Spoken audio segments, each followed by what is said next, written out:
You know, I've been sizing up guys since I came to WCW. You know, I've always been a jam-up guy.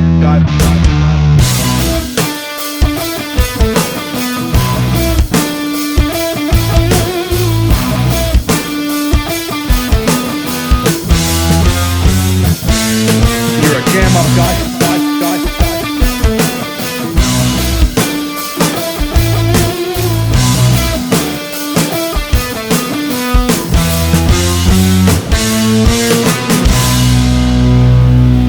You know, I've always been a jam-up guy.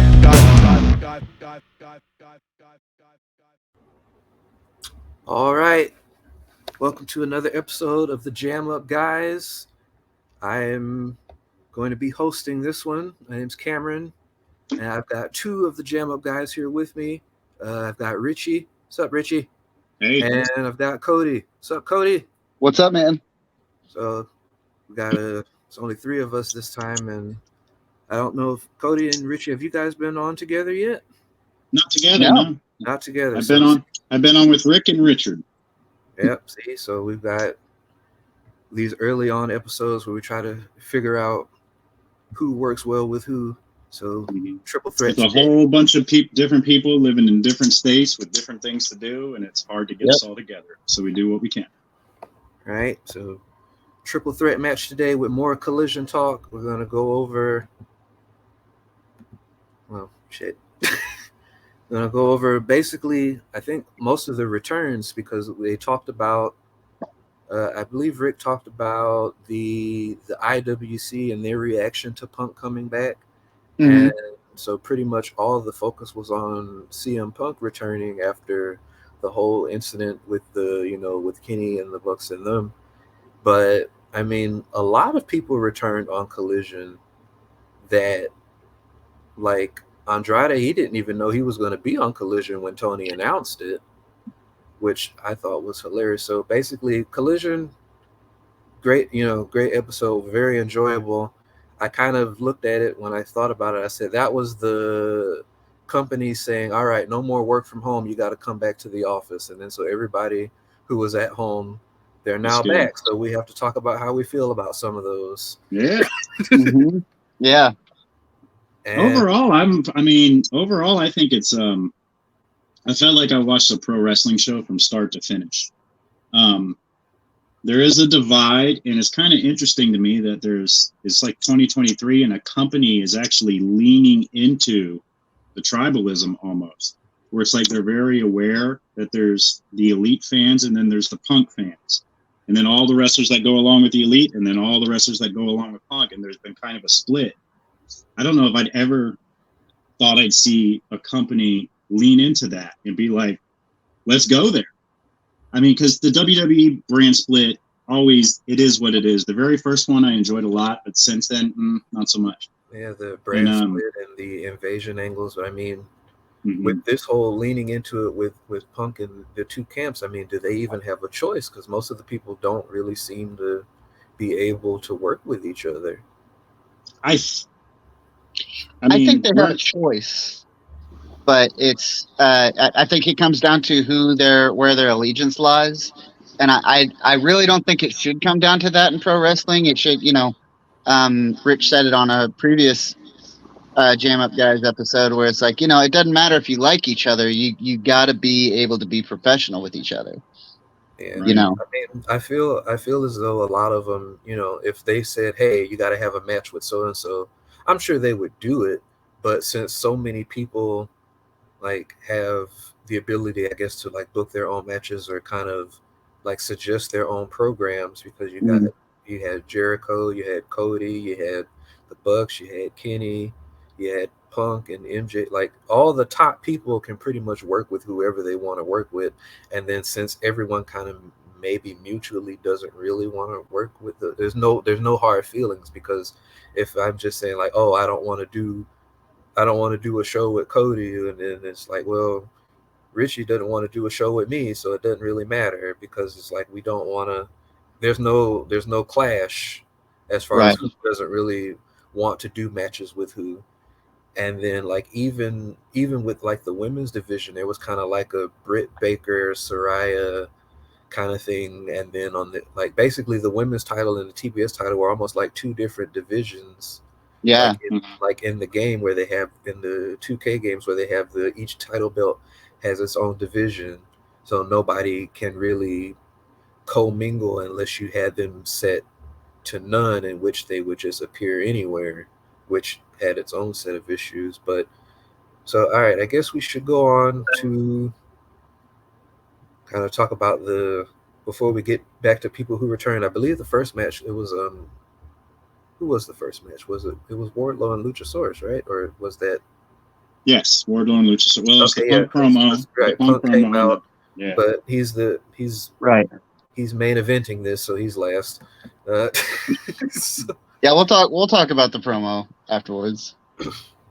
now this I remember we talked about when Rick was here, because we were talking about how Luchasaurus was kind of looking like Kane with the fiery boards behind him.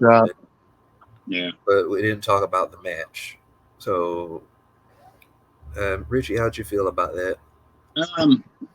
I was surprised that Luchasaurus won. I think from what I'm seeing out there today, when I had a chance to look, a lot of people are surprised. I've seen a lot of that's it. They killed Wardlow. He's dead. He's buried.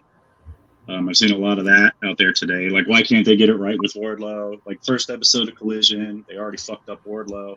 And I'm like, at one time, Wardlow was on a roll, for real, legitimately on a roll. Like, people were going crazy for him. And then he got cooled off almost immediately after he beat MJF. And I think now you need to rebuild him from the ground up. Now, the more I thought about it, the more I thought him dropping that title to somebody else right now isn't a bad thing, because I think the best thing for him would maybe be to disappear for a while and come back different, maybe as a heel, maybe something. But they need to do. I mean, the trajectory Wardlow has been on for a long time hasn't been good. So it is what it is there. The match wasn't bad. It was okay. I enjoyed it. All right, well, Cody, what do you think? I thought it was a good match. I thought it was just a big guy match. Nothing too crazy going on. I appreciate that Wardlow can do like the swantons and stuff, and I love to see it. But I kind of wish he would like save those type of moves for like a holy crap moment.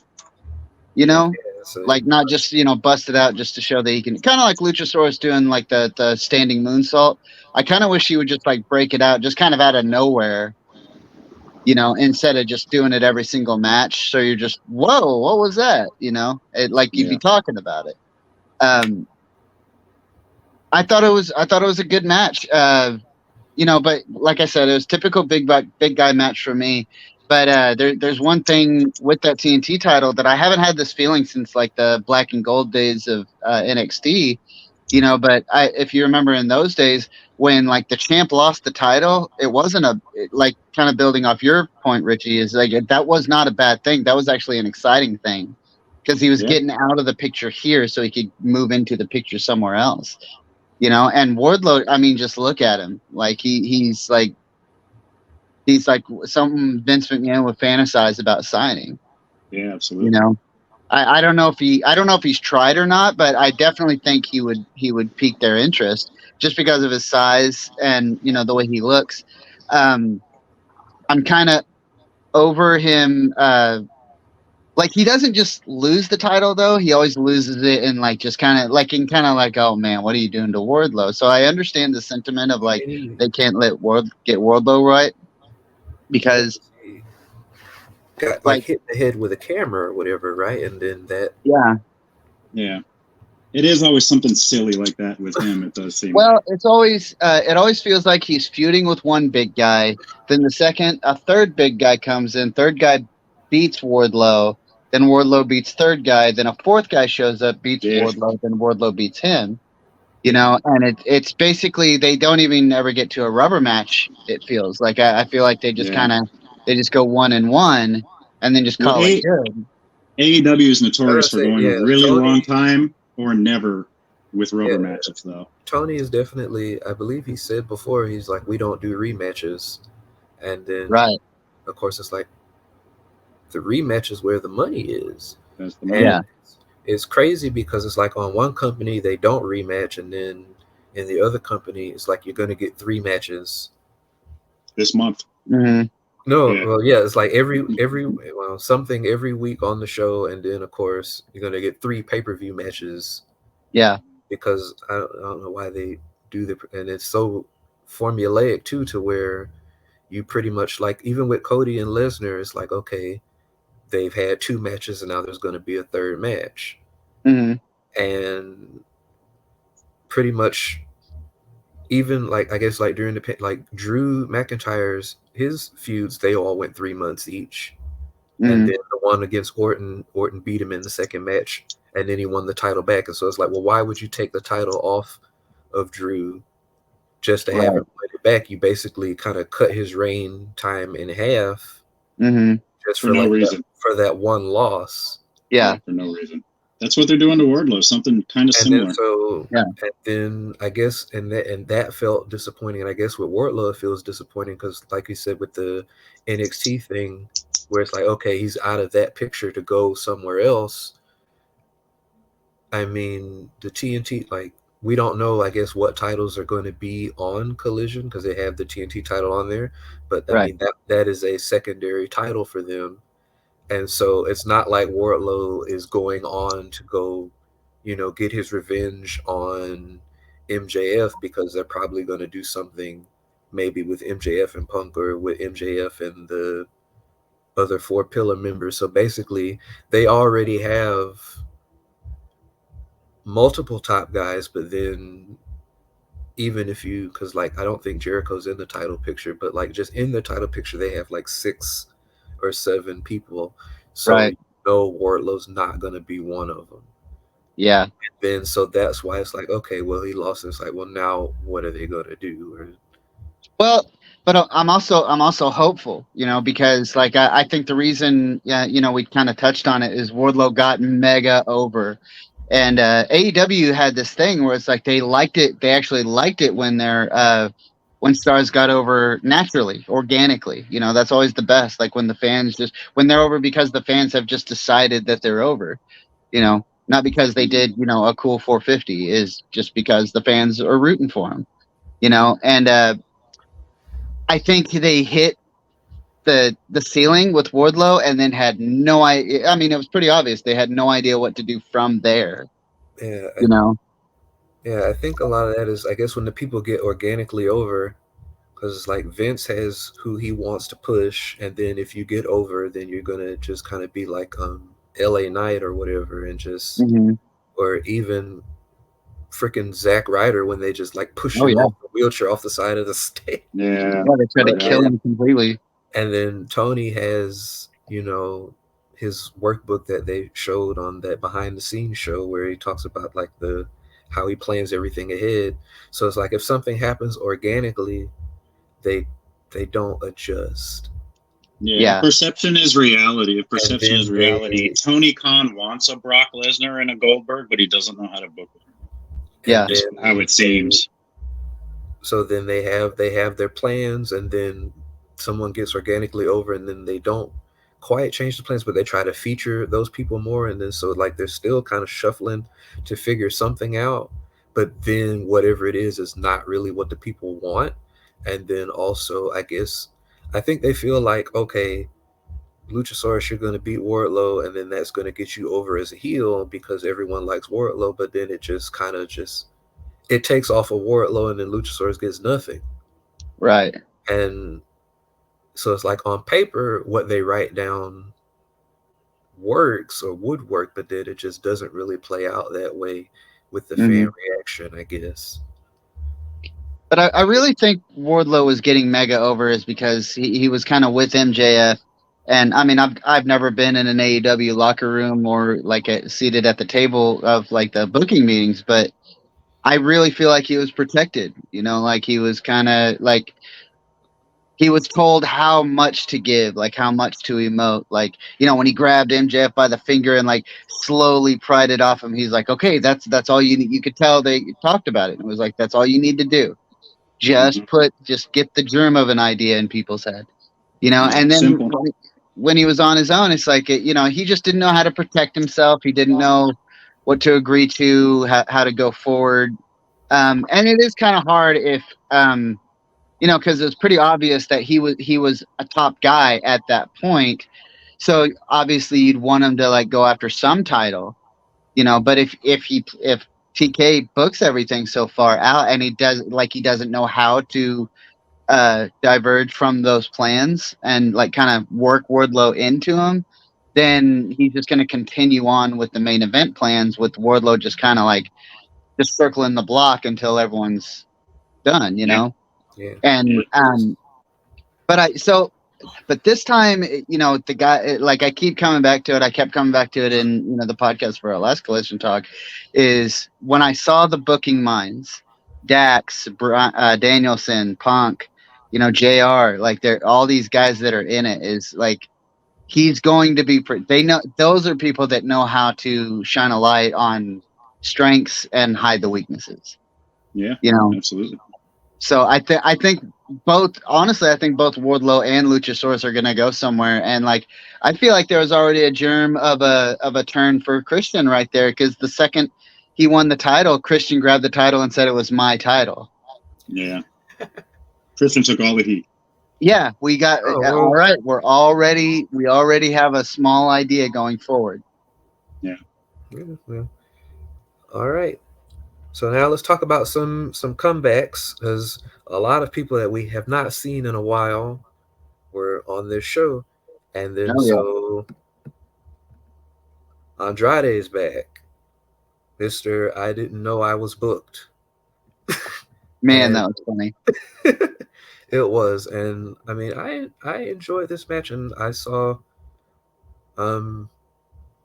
everyone got really big pops. Well, maybe not pops, but like as far as like during their entrance, people like chanting their name and and welcome back, but like everyone, the crowd was in all night. Yeah, everyone was happy to see everyone, and Andrade definitely looked happy to be wrestling again. And then of course he's wrestling Buddy, who they people that they've worked with before. It's different work environment, so it's like I'm happy to come to work today. And then the match was interesting because, of course, this was the husbands. Mm-hmm. I did like how someone pointed that out. Yeah, it was Charlotte and Rhea, and now Andrade versus Buddy, and then Andrade won the match with the figure. His wife's finisher. With his wife's finisher. So I was just like, oh my gosh, the disrespect. I was like, is it disrespect? Like, I was like, I don't even know how to take this. Like, I felt like it worked because he was, he was working the leg and buckling or whatever. So it's like the leg is bad, and then they do the figure 4 leg lock, and then he bridges it up. So it's not even. Yeah. It wasn't even. It wasn't like. It wasn't straight up disrespect, but at the same time, it's like he beat you with his wife's move. So it's like, it was double layered. It wasn't just blatant. I got you. It made sense because it's like his leg kept giving out, so it's like attack the leg, and that's what he did. And then when he didn't tap to the figure 4, they moved to the figure 8. So that's kind of like sort of when they say like multiple finishers in a match and they don't put the guy away, and then they're like, oh, well, that just shows how tough he is. He survived against 3 of my finishing moves, and then it's just like, well, no, that just means your finishing move doesn't finish. It doesn't hurt enough. He went from one finishing move to a different finishing move. So even though and it doesn't even count as 2 finishers because it's a transition. Right. So it's just, it doesn't bury the person that loses to it, because it's like, okay, we moved from 1 and then we up the ante. So from 4 to 8. But yeah, that was, and then aside from the submission and the buckling, I feel like, what was Andrade? I can't remember now, because my brain did that thing where everything's going around. I want to grab it, and then it's just like, no.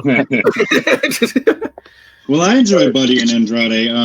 I like both those guys. I like Buddy and Andrade. I thought they had a really good match, and they both seem like they could be stars, bigger stars than they already are. So Yeah. hopefully this will be a platform to show that. Oh yeah. And I feel well, AEW in general, because it kind of had that vibe like, okay, this is the show where everyone can show what they want to do and be unhindered by the WWE. And then you're And like, wait, so, some people need to be hindered. yeah, Yeah. and now we have this show where the people who were in the WWE get to kind of do with the. It just had that vibe where it's like now they can show what they can do unhindered and not be kind of blocked off by the different groups on Dynamite, Right. because now it's just one roster. It's not Mm-hmm. 3 or 4 different cliques within the roster. Hmm. So I think it's going to be interesting. And It is. one more thing, I guess I should ask: what was that with the girl? She was messing with Andrade's mask. Did that lead to anything? Did that mean something? Oh, yeah, Yeah, Stevie Nicks. like he, Yeah. because he had his mask on. That was just a distraction. Yeah, maybe Oh, when he came out, did he come out with his he luchador mask? he came out with his mask on. And he put it on the stairs, and then like at one point she had walked over and just like started to touch it, and he was like, "Don't touch Oh, yeah, that." I guess she was just trying to distract him. She was just, all right. yeah, she was just trying to distract him. So he was like, hey, leave my mask alone. I don't know. I don't know. I actually forgot that happened. Well, no, yeah. At one point during the show, like I think I had to go, and then so that was that part. Like at the Oh, end okay. of Luchasaurus, because I didn't see Christian claim the title as his. I wish I had now that I know that. But then so yeah, afterwards, Malachi Black returned. Lights went out. Mm-hmm. And pretty short segment. I mean, they just they came in. Lights were out for quite a bit while they got in the position. Then Yeah. Andrade got hit, and the lights went back out, and they were done. But it was basically it was like Malachi, another person's back, and I don't think that Malachi was on the promo material because they had it listed, Andrade versus Buddy Matthews, and then they also had that we would hear from Miro and from the Acclaim, but they didn't announce Malachi, I don't think. Right. So, I don't think they did. so But see, go one ahead. thing I was gonna say, one thing I loved about that match is how into it everyone was, and how excited everyone, and like by the end, like they, from the start of it, it was just typical lockup. But then by the end of it, like people were just they were ready to throw their chairs in the air. They're freaking out, and I remembered something that kind of made me laugh is that storyline wise, both these guys are heels. Mm-hmm. Yeah. And I mean, Andrade is the returning babyface now, I guess. Yeah, he's obviously coming back, so he's like returning babyface. But they're Yeah. both like associated with heel groups. Yeah. Like if you heard these two groups were gonna go to war on Dynamite, you wouldn't think anything of it. But then these two go out there and have a match, and you completely forget about their stables because it was that good of a match, and it just showcased their talent. Yeah. And it was a very good match. I enjoyed it. They didn't do anything crazy, and both those guys are capable of doing crazy shit because I've seen them both do it. But they just had, I mean, it looked like a fight more than anything, So the only that's what I liked about it. The only negativity I'll give it is when they both did the injury angles. I thought that was kind of taking a little too long. Yeah, they did quite a few times on each. Like they kept talking about Buddy attacking Andrade's injury, Andrade attacking Buddy's injury. Buddy basically his legs giving out every time he tried to pick him up. So I don't even know if I would say that as a bad thing because it did make sense, but it was so repetitive and it went on for so long that was unusual because usually when they do something with the legs, like okay, it might buckle twice at the most. Mm-hmm. So to see him drop after picking up Andrade, like just his leg gave out like I think 4, maybe 5 times, and not even just at the end of the match because usually it's like, oh well, that's part of the finish. So as soon as you see somebody having an injury symptom, it's like, all right, well the match is about to end. And it's about to be related to that. So it's like, oh, the leg gave out, finisher. Oh, well, if that leg hadn't given out, and that's the out. So it's not even part of the storytelling of the match. It's part of the finish, but it was part of the build up to the finish. Yeah, see that's basically what I was gonna say. Is like, I was thinking like, man, this is taking a lot longer than it should. So I started wondering if it was a shoot, like if this was legit, like they both somehow got hurt. Then I was thinking, oh man, this is that would be such an AEW thing for like something to not just go wrong, but go horribly wrong. To where like are you telling me both stars got hurt at the exact same time? If so, then that puts a bad omen all over Collision, and I'm worried it's gonna make Collision just dead in the water, because it's like, oh man, they're still hurting themselves. But yeah, then when they kept going and the figure 4 turned into the figure 8, it was just, oh my god, it's brilliant again. Yeah. It's just now it made sense. Well, that's one thing. Like, well, AEW does have that quality where you feel like when you're watching it, you're just kind of waiting for something to go horribly wrong. There's always that vibe to it, like any second now, something disastrous can happen. And it's like, doing good. You're doing good. And then, and then dead in the water. Yep, it happens. One thing I will say about, I guess, the Malachi return, and this is kind of like a camera work, because when the lights went out, I mean, of course, I know it's like, all right, this is a House of Black thing, and Buddy's in that group. But then when the lights came back on, everyone started to cheer because they saw Malachi in the corner. But with the way that the camera was pointing at Andrade, you could see the big guy behind him about to hit him. Yeah. But that wasn't. And then Andrade turns. And he turns the wrong way, and then the first thing out of my head was like, you stupid, you're turning the wrong way. The guy's behind you. You already know that he's going to clothesline you or whatever. But then it's like, no, wait, Malachi's in the other corner, and it's like, he's back. Yeah. So I don't even know if that was, intentional to show the one person on the camera and then the other thing, because you already know that it's going to be an attack. But it definitely ended up being a bait and switch, whether it was on purpose or whether it was by accident. And part of that was the camera work involved in the return. So, but yeah, glad to see both of them back. And then Miro came out, part of the God, what is that guy's name? Tony Atlas. Tony Nese. Or not, Tony Nese. Tony Nese. Yeah. There's a lot of time. And the Mark lawyer. Mark the lawyer. Smart Mark lawyer. Smart Mark Sterling, yeah. So yeah, that, and then he came out, and it was good to see him. He's a beast. I love that guy. I don't know why that guy's not on top already. Like, for the love of God. I'm a huge fan of Miro, and I've been saying for months, dude, where is Miro? Yeah, me too.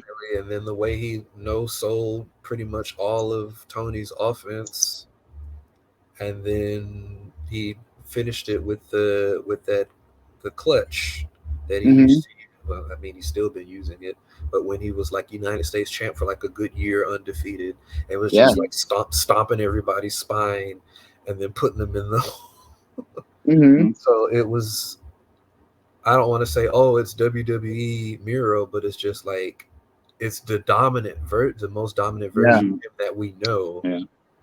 So the one we need, the version we need. Right. Yeah. So and Nigel had such a great line, like when Tony was out there saying, "Hey, we need to do aerobics," and he was like, just trolling the audience. Hey, let's get up and do our stretches, everybody. Like, they shot the crowd, and it was like nobody wanted to stand up, and then some people stand up, and then you could see the second wave of people stand up, like, are we really doing this?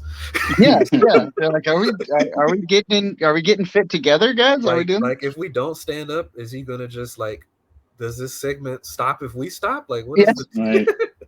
Who's driving here? But yeah, but then right when Miro's got that great trumpet at the beginning of his calling his return trumpet right at the start of his theme song, and right when it starts is Nigel. One of them said, "Oh, thank God, we've been redeemed." Yeah, And it was just such a great line. Yeah, that's good stuff. I was thrilled to see Miro back. Like I said, I don't know why that guy's not already a world champion. Like we're not talking about him, Miro the world champion. Yeah. Yeah. So yeah, I'm glad. I hope he's there every week, and I'm glad to see He Miro could back do for it, sure. and I don't know. I feel like because I guess Punk talked about he still had the title in the bag or whatever, so that's the world title that MJF has. Mm-hmm. I feel like Collision needs its own top title, even if you don't call it world title, because that's what they seem to do for some reason. But it's like Yeah. Collision has its own roster; it needs like its own title because all these people can be something, but the TNT title's now on Luchasaurus, so that's probably gonna last a while. Mm-hmm. And then of course their world title is gonna be on Dynamite, and maybe at some point Punk might win it and bring it over to Collision.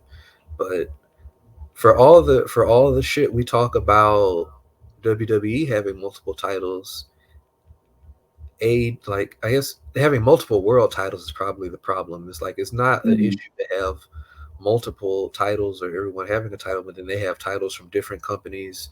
Because Willow Nightingale, she came in, she had the New Japan title. Mm-hmm. So like multiple titles isn't the issue. It's the fact that they're all kind of on paper they're all supposed to be equal. Yeah. And that's not that doesn't quite work. And then so I guess we can go on to the women's match with Richie. You wanted to talk about this one, right? It was Tony Storm and Ruby Soho versus Willow Nightingale and Sky Blue. Yeah, I really thought this match was really good. I didn't expect anything from it at all, and it's the best match I've seen Ruby have in AEW, I think. And I don't know, I enjoyed this match a lot. I thought it flowed really well. Everybody did. Sky is obviously over in Yeah, Chicago. it was a hometown Yeah. cheering for Sky. Mm-hmm. Good match. I wish that I had looked at the clock when this match started because it's something I guess a smart fan or we do when we're looking at the ratings and stuff. Because I was like, "What did that open the 9 o'clock?" I wasn't sure because I know that Punk came out and did the first promo of the show, so that was the third match of the show. So the show didn't feel like it was as far along as it was Mm-hmm. because Punk took up a chunk of the beginning. So it's like, oh, it's the third match. And it's like, oh wait, it's almost 10 o'clock. Right. But yeah, it was a good match, and like when Willow Nightingale came out, um, because I didn't know the card, so I know they advertised it and all, and so the first I guess I kind of give like casual opinions because I don't really keep track of all of this like that. But Mm-hmm. when she came out, the first thing in my mind, because I know about the match against her and Sasha Banks, Mercedes Moné, and then she won because Mercedes was injured or whatever. They moved the title over. So I was just thinking like, part of me was thinking about the match that would have been, where it would have been Tony Storm and Ruby Soho versus Mercedes Moné tag teaming with the hometown Sky Blue. Mm-hmm. And that would have seemed interesting to me, but That pretty would be much cool. yeah. But it didn't take long for me to forget about that because the match started. So I don't want Willow to think like, oh yeah, I wish it wasn't you, but Hmm. but no, it was a good match, and it was like one slam that Willow gave toward the end that was a little clumsy and stumbly, but Yeah, I other, remember that. other than that, like everybody did good. And for her to, I mean, she's not part of that company and not part of that roster, so I guess you could say, Mm-hmm. that's like when you're at work and they say, hey, can you fill in at the other location for a little bit? So I mean, Right. for her, it's one thing to, like, you don't have to be perfect because she's visiting, but I mean, one foul up, I mean, that's for AEW's track record, that's Yeah. great, especially when I guess she's kind of a bit higher up than where she might have been because of injury, so she's carrying. She's not, Right. If you look at the presentation of the entire show, though, I was thinking about this morning. Is that yeah, Willow, like you can tell she's still green, and that she does have some kind of iffy body movement when it comes to like certain slams. But because of like the professionalism that we saw, it kind of felt like, hey, here's our stars and here's the people we're working on. Here's the people we're trying to develop. So it was like, oh, it's cool. Don't worry about it. Oh, did we lose someone? I'm sure he'll be back. Okay. Yeah. And then what is her? I don't want to say her gimmick because like her boards, her graphics were like almost kind of like New Day, where it was just like confetti and glitter and Yeah, just light blue. and then like positivity and just and good then it was like vibes. she's the biggest woman in this match, and she's got the Yeah, and she's just a fun big girl to be around. She's just a little it's ball of like energy. big Bailey, Yeah, and yeah, kind of. then slamming everybody, and it was just because I hadn't seen her. This was my first time seeing her because I didn't see Oh, the New really? Japan match. Yeah, Okay. so when it came out, and then I guess while we're waiting to see if Richie's gonna make it back, I was for whatever reason on every entrance I was looking at the stage. I was looking at Yeah, the boards behind them. Like when Miro came out, how it's like they had the sideboards and his face was like Redeemer, and then his yeah. face was in the middle, and Hmm. like when Luchasaurus came out, so I was definitely looking at the stage reveal when they revealed it like an hour before Collision came on. I saw how the stage looked, and I was like, oh, that looks so cool. But then to see how they kind of use everyone's names and things and their graphical packages Yeah, and the way it worked so well with the new stage. So it's like they definitely, had time to work. Like they knew the stage way before and they had time to work on the graphics because it was yeah. definitely not like with WWE where it's kind of, yeah, the stage may change every once in a while, but like if I don't know if they are, but it feels like they just kind of use the same kind of like in the video game where it's like basically each one kind of has like its own setting, each board has its own setting, so when you pick a Right. graphic it's like yeah, it doesn't matter what arena you're in, Hmm. so it's kind of it felt like it feels generic, but with them it felt like the graphics were specially for this stage and not Yeah. just like not just hit the Miro file and then all the graphics will appear in the corresponding boards or whatever. It felt meticulous. It felt Hmm. especially It made them all feel bigger to me. you know, Like I felt like it was a better showcase for all of them, let's see which if I guess was the point. yeah, let's see if Richie's coming back because I didn't see nothing from him. uh I guess they can edit. They can hit the do Yes. like Brian Yeah. last hit the Yeah. table. You just hear the slam. Yeah. I wonder what that dude looks like. I've seen a picture of him, but I think he's like such a private guy. Who? Brian Last. Oh yeah. Oh, he's got it.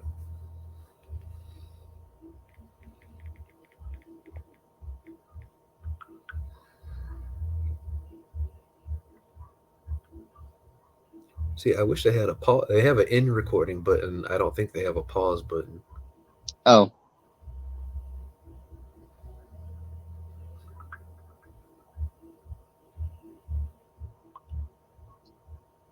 All right. So, oh man. So now I gotta. is that the end of the episode? No, I mean, yeah. He said we gotta go on. We gotta go on without him. So, man down, man down. We Yeah. lost Richie. He's having some issues on his end, so he can't get back on. But I mean, gonna try and finish strong because, well, shoot, we both talked about this already because we talked about Yeah. CM Punk on the other episode that we were both on, Hmm. and then of course I guess we can quickly gloss over it because we pretty much, it was inside, not too inside. Yeah. He had the title that he in the bag, Never so lost. Yeah. right, so kind of setting up to maybe do something with NJF down the line when he's done dealing, I guess, with the four pillar stuff that they're doing on Dynamite. Hmm. So, and then of course the I'm sorry, the only people softer than you are the wrestlers that you like. Oof. So, Dang, man. and I love, I don't know, like me personally, like CM Punk and Daniel Bryan and Jim Cornette are basically like my favorite wrestling personalities, Hmm. and they had the Bryan and Punk have been for like the last 10 years or so because that's been roughly how long I've been actively watching wrestling because I wasn't allowed to watch it growing up. So like I learned all of the Attitude Era and Ruthless Aggression Era. I learned all that through osmosis Yeah. from people just talking about it. So like I knew who was fighting who, but like I hadn't seen it. And then when I did catch it, they recap every week. So Yeah. every episode is done as if you had never seen one before. So I've seen it all. But and then as far as Cornette, and somehow his stuff ended up in my YouTube algorithms. But but as far as like just I guess Daniel kind of being like held back during the Yes movement when they were just like B+ player and Hmm. like I had to see every Raw and SmackDown because it's like this week might be the week he might overcome one of them. Like even if he doesn't win the title, he might get a win over Yeah. Triple H and all of his flunkies, and then CM Punk just being the kind of a lot like MJF, where he's just like the best in the world. I'm better than Outspoken. you, and it's like I'm Yeah. here to do what I came to do, and I don't care how you feel about it. So I like it. Hmm. I like MJF too, and for me, it hits because that's kind of how I was when I was working in my career or whatever, where pretty much all the lower level people felt like I was one of the best ones, and then on paper it was like top 10%, but then when you try to get that promotion in the corporate world and they give it to someone else, and then Yeah.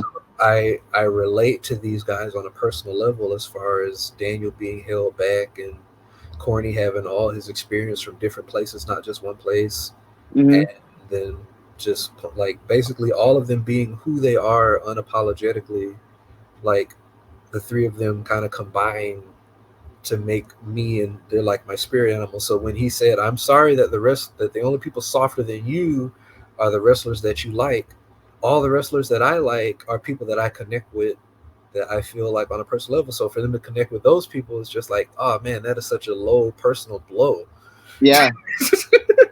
Yeah. It's That's like a double. it's not even that, oh, It's and like he a called one-two them punch. right. It's not so much that he called them soft and then called the other people softer. It's like you attack their person. Yeah. You're soft because you hold up soft people. Ooh, it's just. And that's not even to say like, who's right and wrong, but it's just even with him, like with Punk, it's like it's backed up because like the ratings were higher when he was there, things were Hmm. selling out when he was there, and then that's that part of me where it was just like, yeah, like the sales are up when I'm here, people Yeah. show up and don't call out when I'm here, like, but like the one thing that you look at is like the one thing that I don't feel is as, but it's like, yeah, it's good to have him back because for a while I thought Mm. he wasn't coming back, but then they didn't fire him. So I'm like, well, they got to do something. He's not going to just keep Oh paying yeah. him, right? And I'll, I'm just I'll, like, I'll be honest. In the early settings, like I am not a Bucks fan by any stretch of the imagination. Absolutely not. Like complete opposite, actually. But I was actually saying a lot that if this whole Punk versus the Elite thing turned out to be a work, then I will swallow my pride and say that the Elite are geniuses. You know, uh, I don't, because I don't there's think it was a work, but there's absolutely no way it was. It was too much of a mess for it to be a work. You know, But I started thinking, like, man, if they're doing all this like meticulously, like if they're trying to, kind of like, if you've ever watched Trailer Park Boys, is like the joke is that it's trashy, and random, but like it takes art, it takes precision to do those like random things if you're trying to do it on purpose. So if you can make it look this bad on purpose, then wow, you have a talent all in and of yourself. But then also, and I mean, they Rick forced me to mention my books and stuff on another episode, so I guess I can talk about this because like part of it is a lot of the stuff. The best part of this whole saga is stuff that didn't happen on camera. Yeah. It all happened backstage. So where Punk is just like, well, if you got a problem with me, come see me. And Mm-hmm. then later on, they're like, well, they went and saw him, and then it ended up being a fight, and then everyone's mad at them for starting to fight. And then, of course, on our side, we're like, well, they saw him. The same Yeah. thing, like with the Sammy Guevara, where it's just like, well, if you want to come punch me, come punch me. I'll be here on Wednesday. And then he's like, if you punch him, I'm sending you home. And then I'm like, yeah, on Wednesday, and he punched him, and it's like, well, what did you think was going to happen? yeah. So That's part of, I guess, like when I write, I some things I don't discuss, like I leave to the imagination because there's nothing, and that happens a lot in wrestling where it's like we imagine a match and then we see the match and then the match was terrible, but it wasn't the match that played out in your mind. So the fact that everything that's kind of happened with this CM Punk stuff has either happened backstage or kind of just I guess happened through the observer, it leaves it to where everything can be imagined and then everything plays out like how you think it does. Because when I think about it, it's like, okay, two things happened. Either they went back there and they fought, or shoot, they were just sitting in their own locker rooms and then someone typed up, yeah, they had a fight. Like, yeah. whereas it's like, well, what really happens? They were on opposite sides of the arena, or they were having drinks and catering.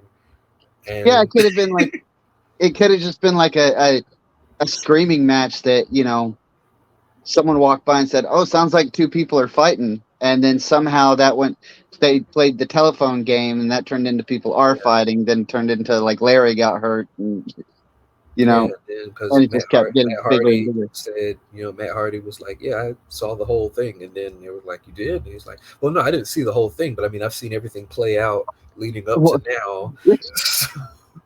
Okay, well then you didn't see the whole thing. Right. So it's just like, I don't think it's a work, but okay, Yeah. let's say it is. Does that change how you feel about Adam Page? It would, because that would mean that if it is all a work, that would mean he kickstarted it.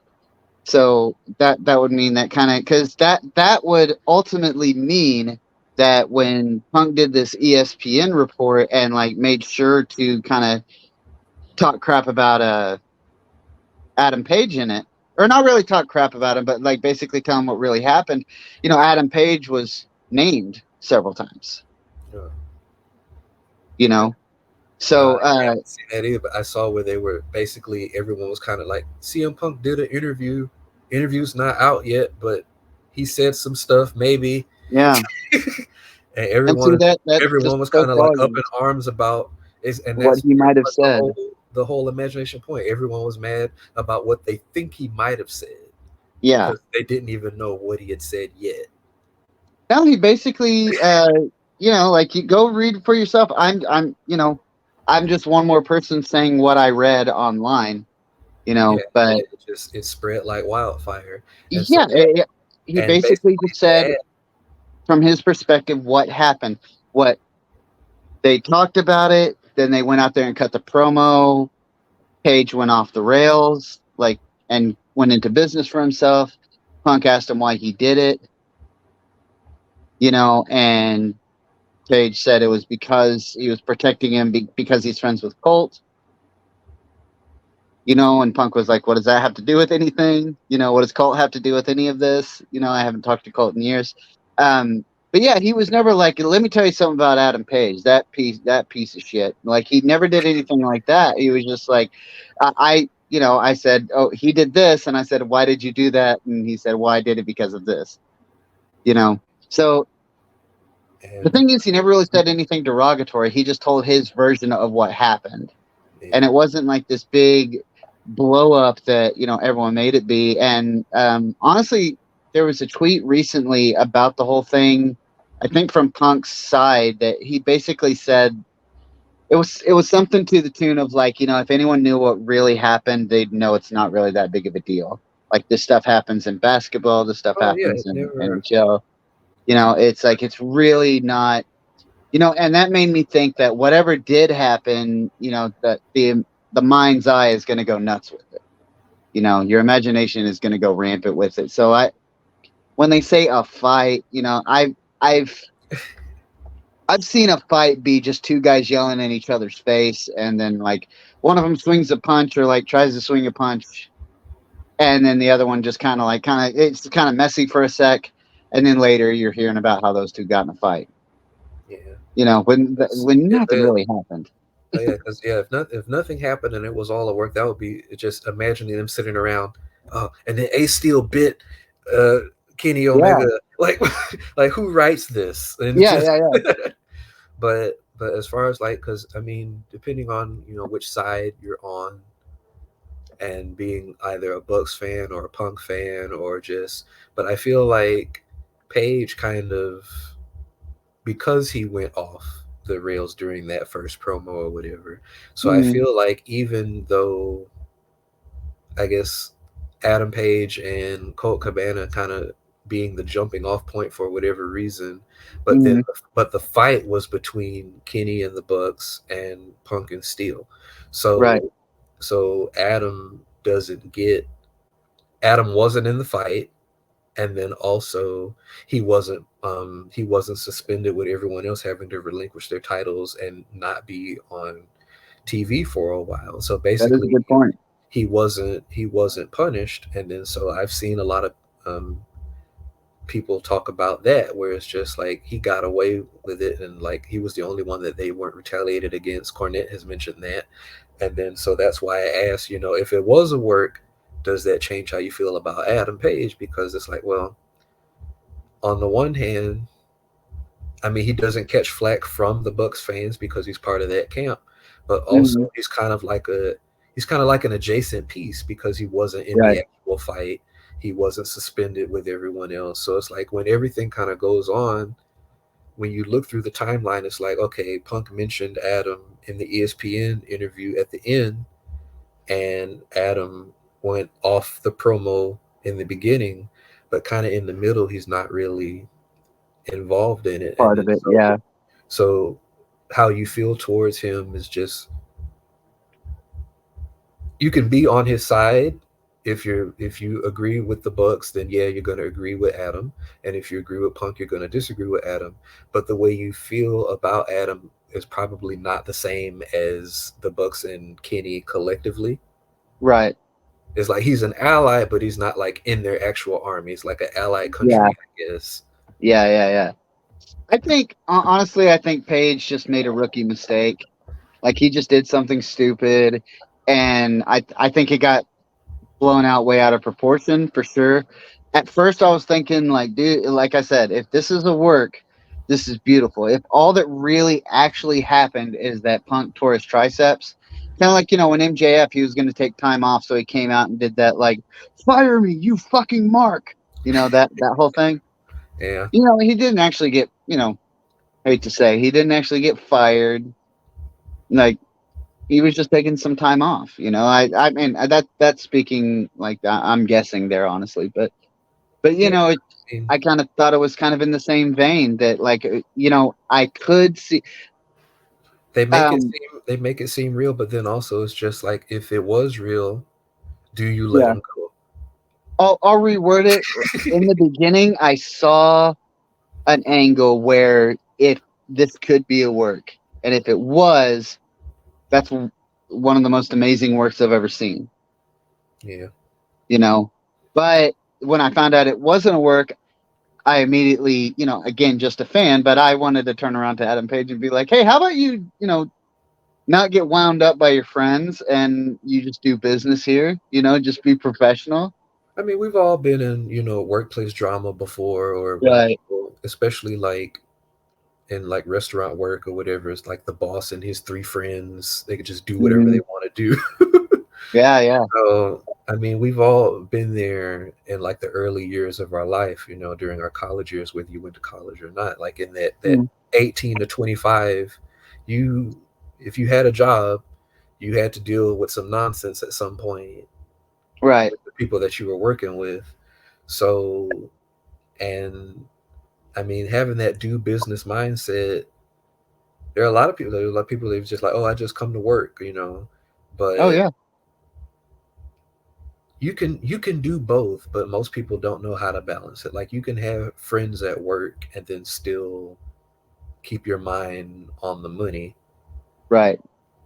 But all right, we've pretty much covered everyone who returned, and last thing that we can talk about is this main event. Should we do it? Yeah. Yeah. All right, because Want to talk about it? Let's talk about it. because by this point, this is when because this is when we were talking about earlier where I said I didn't look at the clock during the women's match and I didn't know if that had started the 9 o'clock hour. Then this Mhm. match came on and it was like, oh man, this time just flew by. Yeah. And because even SmackDown is 2 hours and it didn't feel as fast as this. And I believe did they have picture in picture commercials during this match? They did a couple times. Yeah, they did like twice, I think. And part of me was just like, no, get all the commercials out of the way. What are you doing? Yeah. Like, like this whole thing needs to be full on. And I think there was a couple moments where they pitched to it, they pitched to but it once, and then it took a while to get to it. yeah, yeah, yeah. And then the second time they pitched to it, it went off without a hitch. But yeah, they did pitch the commercial, Right. and then it took a while to get to the actual commercial, and then they pitched it again. Right. Like he So just kind they of had said to a pitch little it twice too because they early. didn't do it. And I mean, the match itself, I mean, It was great. it was good. It was great. I may have enjoyed Andrade versus Buddy a bit more, but I guess when you have like a one-on-one match, and then Andrade's back, and it was a bit more explosive in the whole thing. So they work in tags and doing all that. So I'm Mhm. not going to say, oh, the main event was or wasn't the best match on the card, but it was definitely worthy of the main event position, if that makes sense. No, that makes And perfect sense. so, and then just having, because to be honest, I haven't really been watching wrestling because I always, I'd be like, it's 9 o'clock, I missed it because it comes on at Yeah. 8. But so it was so good to see CM Punk, FTR, Hmm. Samoa Joe. I love Samoa Joe. But I know like with his Yeah. injuries and all, they wouldn't, they wouldn't put the title on him. And Jay White and Juice Robinson, I don't know as much about them, but Yeah. Same just here. but you definitely, I know there was a lot of hype about Jay White getting signed. So basically you have, for me, like a wrestling fan who keeps up with some of this stuff but not everything, this was a match with 5 main eventers in it, because I don't know about Juice, but I would assume he is too because he's with the other two. So Yeah. so it was definitely, as far as like everyone else that we talked about, where it's like, man, I hope that they do something with Andrade. I hope they do more with Buddy. I hope they do more with Wardlow and Miro. Like all those people, they have the potential to be main event, but this match had people who, even with like Joe being held back during his WWE time, he still had like main event feuds and title feuds, even though he never won like the world title. Right. So he, like Samoa Joe, is as much of a main eventer as AJ Styles is, in my opinion. Hmm. So yeah, this was a good main event match, and the only uh, I didn't have any issues with it. other than like when the one FTR member ran past Punk and Joe to free his Mhm. partner, and then his partner freed Punk, and it was just like, dude, just step on Joe's head. He's right there. Yeah, yeah. But It kind of common sense did kind of get in the way of that little spot they were trying to pull off. it's like that made it seem like a spot because it was just like you like Yeah, if Punk taps or fades, you lose. But you ran past him to save your tag team partner. And part of me is like, well, they're tag team partners, so maybe your instinct is to save your partner, but not the best tag team in the world. They would know save the match. I don't know. But it's like right. I feel like if any other tag team had done Well, that, like it's a plausible thing to do, but at the same time, it's like, nah, you wouldn't do that. You would break the submission hold. But other than yeah. that, That's what you would think. I was kind of thinking, because I always want to, kind of give them the kind of like, well, a little bit when it comes to FTR.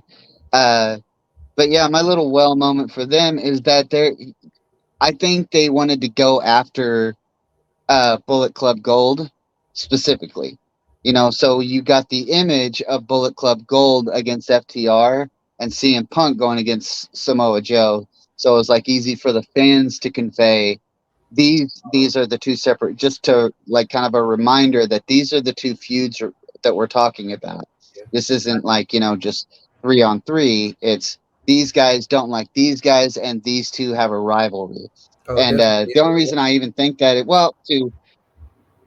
two reasons is one, I kind of look at FTR through rose colored glasses. They can do no wrong in my eyes. I'm a big mark for FTR, and I'll be the first to admit it. And two, they were kind of, if you listen to the commentary, they were telling that story about how Samoa Joe and Punk have this rivalry dating Yeah. way back, and they kept reminding us and like showing that there's a history here, there's a big rivalry, there's these guys do not like each other. They've had like sold out shows against each other several times. They both have taken losses, both have taken wins, and they're telling all this while Punk is exclusively fighting Samoa Joe and FTR is trying to go after them after Black or Bullet Club Gold. But it was a little silly, for him to just kind of run and save his tag Right. partner But who see, wasn't the legal man. right.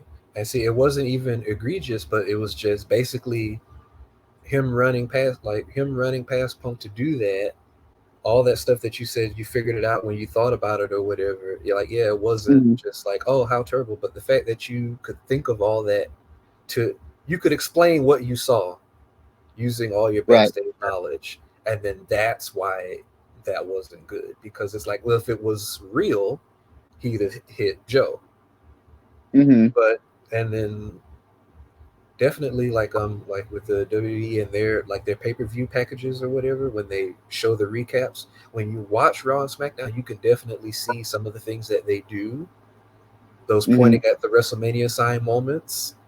Yeah. Like you can see what they're doing, and it's just like, yeah, they caught that on camera so that way they could use that for the package later. Like Right.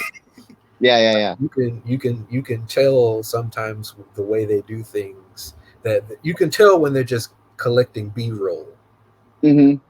And maybe FTR attacking Bullet Club Gold, maybe that was part of it, or trying to get Maybe. more of Joe. But then also there's another factor. They timed all this perfectly. Like my clock, when the bell rang, like a good 7 minutes or so, that I was just like, all right, the match is about to end, or maybe not, maybe is this going to go to, because they said until TV time remaining. Hmm. When the pin went off, my clock went from 9:59 to 10 o'clock, and I know that I mean, it's synchronized with the internet. It was my laptop clock. It wasn't like my phone Yeah. clock or my watch or something. But like, definitely fluid, professional, and not false finishes. Like not 2 count Yeah. pins, but like where you think is going to be over. Maybe like trying to figure out what the finishing sequence is, and they finished it right on time. So like if it's on your DVR, it didn't go over, because I was like, well, maybe they're going to go over because Punk coming back. that's a big thing, but they can't go over because they said TV time remaining. Like, Yeah. basically, the last 10 minutes of the show just had me like, I was trying to figure it out, even though I wasn't trying to figure out who was going to win. I was Mhm. trying to figure out what's going to happen, Yeah. and I'm looking at my clock. Is it going to go off? Is it like the smart fans' excitement? Mhm. Yeah. Yeah. Yeah. Not trying to figure out who's going to win, but trying to figure out what's going to happen, Yeah. and they're going to pull it off, and they pulled it off perfectly, in my opinion, as far as Yeah. like whatever they talked about backstage and timing it, and that that whole timing thing, it kind of hit for me because I used to make pizza, and Okay. part of it was because I did it, for mom and pops, and I did it for the major chains. And the major chains, they want you to have, as soon as a customer places an order, they want you to have it out in 3 minutes. So once Yeah. you do that for a while, your brain, you can time 3 minutes, and Mhm. and then like the oven on the conveyor belt was 7, so it's like those. So the way that they timed that perfectly is just like, well, yeah, when you've been doing it for as long as they've been doing it, like it just becomes second nature because Dynamite has gone over on the DVR so many times, and Yeah. but they nailed it. Yeah. It was just it was very well structured. It was very well organized, and it was very professional. Like everything had a moment. There was never any kind of fall apart. Like when FTR started kind of running around the ring, and like you're saying, like kind of dodging Punk and saving each other. I started kind of getting that feeling, like that deflating feeling you can kind of get with like Moxley matches, where it's like there's just a moment in the match where everything's gonna break down, everything's gonna turn to chaos, and the match is gonna be over, and then they're gonna be Or fighting in the like crowd doing a all this. like a no contest kind of finish. Yeah, yeah, and like that's there's always a run-in that ends up being like 5 run-ins with Well, yeah, AEW. as we got closer to 10 o'clock, I definitely, with the whole, even if it went past the DVR time, I'm like, okay, is the bell gonna just ring at 10 o'clock and then they're just gonna keep Yeah, fighting? Like, it was exciting, and yeah, just it was great. the whole 2 hour show blew by, and the only three things that I didn't like was not saving Punk from the sleeper hold, which they eventually did, and Yeah. like Willow's kind of wobbly slam, that one slam, because she did several slams. And then Mhm. I was trying to figure out like why Christian was crawling under the ring. That shit looks so goofy. It did. I don't know what that was all. Just like And a then heel move, I guess. I yeah, don't know. like it was definitely heel work. And then when he came Yeah. out and he hid down, and I like the camera guy was on Christian, and so the people who were like at ringside cheering for Wardlow or whatever, they could see the camera guy, but Christian was like just like the top of his head was at the top of the apron, so like they couldn't see Christian. Yeah. And so because I was like, well, it's not even burying Wardlow because they could just be like, oh, he's behind you, and then he like doesn't turn around until it's time to or whatever and gets hit. Yeah. So it's just like so much happened, and like even the silly stuff, not silly like oh, but like even the everything was perfect, but even the less than perfect stuff was great. Yeah. It's great. Like nobody nobody buried anybody, even though like people lost, but like nobody, like I don't feel like it's the end of Wardlow, even though he may have lost. But Absolutely not. Yeah. I didn't see that part. But even I came right back when Luchasaurus had the title and it was like new champion, and then I was just like, not who I Yeah. would have put to win, but it's not the end of the world. Right. But I mean, it was what, 4 matches, 3 segments, Mm-hmm. 2 hours. It's a good show, It's a and great show. Yeah. like I can't wait for next Saturday, the next Collision, Yeah. and I have not been able to say I can't wait for the next episode of any wrestling brand show in so long. That's awesome. Like I wait for something to happen and then I just pull it up on YouTube or DVR later. I can't. Yeah. I used to leave it on TV in the background so that way I would just keep up with what was happening. Hmm. And then if something did happen, I saw it live. But it got to the point where I couldn't even do that.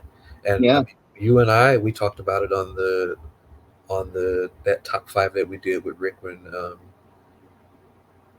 damn it, I forgot when we were talking about oh yeah, that's it. I'm not watching anymore. Yeah. Yeah. Yeah. Like Yeah. That one.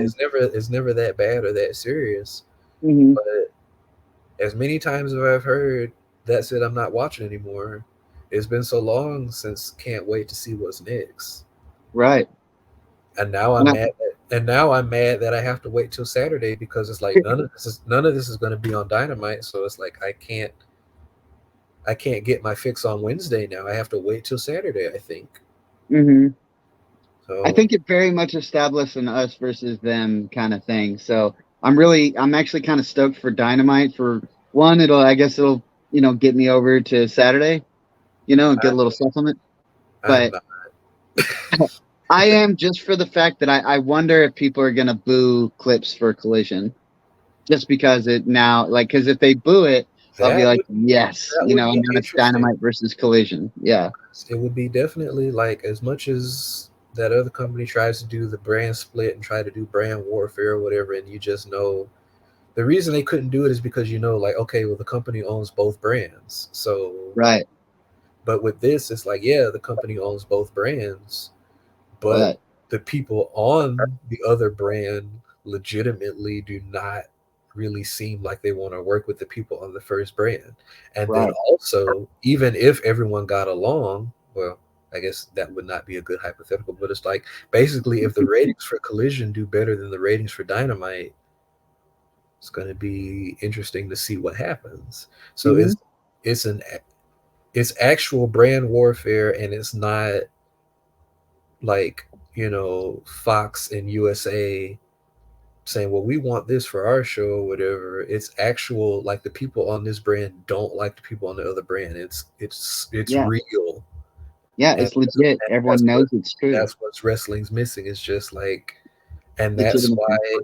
that's why the yes movement went as far as it did at WrestleMania 30 because like it was they were legitimately gonna put Batista in the main event. Against Triple H. Oh my And God, who wants They that? were like Oh, was it? Yeah. Yeah. Yeah. Randy Orton, Batista, and was it Triple? No, That's what I'm trying to think. If I think it was going to be Batista it against was gonna be Randy. it was just gonna be Batista versus Randy, but then they made Yeah. it triple threat because since they put Batista in the Royal Rumble, they were kind of stuck with that because they didn't do like a stipulation match to make him lose it. But yeah, Yeah. that was they were legitimately not wanting to push Brian, and then the crowds had to hijack the shows. Hmm. So pretty much all like, and even with like the bloodline stuff, like there's all the best programs in the last 10 years of wrestling have had some legitimacy to it because even with the Yeah. bloodline stuff, they're not on script. So Yeah. even though it's all doing whatever they're going to do, but they're not being told what to say. Right. And then on AEW is a good thing in wrestling as far as the vibe because basically none of them are scripted as far as like are they? They don't do scripted promos on AEW, do they? I don't think so. I think I they don't think do. they do. So like basically everyone kind of gets to like sink or swim on their own and it's like yeah, there are Yeah. some awkward promos or whatever, but it's just there's this worldwide company where everything is so sterile and planned in advance and then there's Hmm. this other upcoming company where it's just like you get to do you get to show what you can do and Right. then so it's real in that sense so even though there's so many botches and injuries and but it just one thing about them they have that real aura about them even though there's a lot of silly stuff and phony stuff but like you Right. know that they really wanted to do it so Yeah. nobody's nobody's being forced to do anything that they don't want to do over there. Right. So Yeah. all the good stuff in wrestling has legitimacy behind it, Hmm. I couldn't agree more. and we need more legitimate stuff. And even if it's legit, even if it's work shoots or whatever, but even those sort of kind of fall off. So it's like you can't fake this stuff, but Yeah. it needs to have it either has to be real or it has to look real, one Hmm. or the other.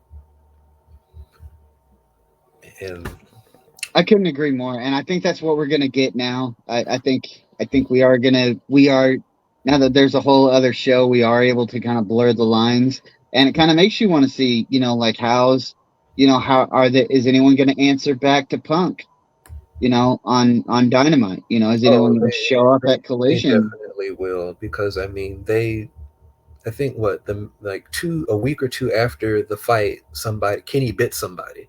They're definitely Yeah, gonna yeah, yeah. It was right after. like But no, like I hope he keeps doing like little like tiny jabs that, hey, there's no I'm the champ, I never lost my title, and just keep saying stuff like that. And then have MJF show up on Collision and say he's like, no, I'm not speaking for Dynamite. I'm just, I'm sick of you saying you're the best when you're not, and I beat you. And I mean, it just now MJF comes walking in there and he just buries it, says Dynamite's a better brand. Like that's all he'd have to do, and then like both companies would be great. We'd still have to put up with elite matches and stuff, but I think both companies could be great, or both companies, both shows, I guess I should say, same see, company. it's already working. Yeah, it and is. then I don't know, maybe they can get Ring of Honor in there somehow, because I think that's where Colt Cabana signed to. Hmm. I think so. And then, all right, well, I mean, it's just me and you. I think we can call it. I think so. I think so too. I don't Yeah, know how many people are gonna listen to two guys ramble about wrestling. I mean, we did solid hour, and Oh yeah, Richie's not dead. He'll be back at right some on. point, because it wasn't his internet or whatever, but he had something that he had to go deal with, so he's fine. Um, Okay. so I guess we will, you know. Oh yeah, see, I don't do sign offs. Like and subscribe, very important. I Yes, like yes, and subscribe. It doesn't mean that much to you, but it means a lot to us. definitely does. And thank you for, if you've made it this far, you're awesome. And thank you for watching this episode of Jam Up, guys. Woo. Woo! Say goodnight, Cody. All right, Cam. All right. Thank you, guys. You guys have a good day, good night, good afternoon. All right. Feel power, feel the power of love.